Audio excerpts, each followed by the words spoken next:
This is Joe Ressinell with the Front Line with Joe and Joe. Once again, let us go into the breach. This is something that Joe Pasillo and myself have basically been saying time and time again. One of the greatest examples of systemic racism is public education. Why do I say that? Inner city Baltimore, the government, spent $21,000 per student in 2022.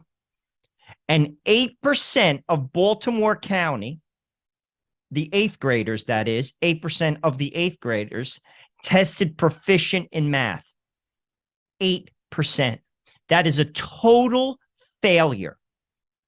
Why doesn't the federal government want to give money directly to families so they could find alternatives for their children to get educated? This affects African Americans primarily. This is the greatest example of systematic racism in America. Abortion also is too, because abortion, most women who are getting abortions in America are Black. And by the way, the lion's share of the Planned Parenthood facilities are in Latino and Black neighborhoods. No one talks about that. But getting back to this education piece, they always say the NEA, the largest union in America, the National Education Association, that it's about the kids. No, it's not. It's about you. 8% of poor Black kids at the cost of $21,000 per student, 8% of them are proficient in math. That is a total failure.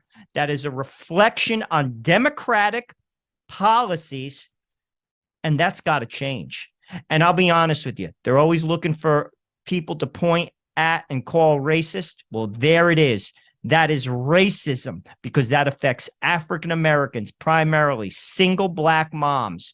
They deserve a right to have their children educated properly. This has to be addressed. This has been going on for decades. And frankly, then we wonder why we have the problems we have in inner cities. We shouldn't wonder.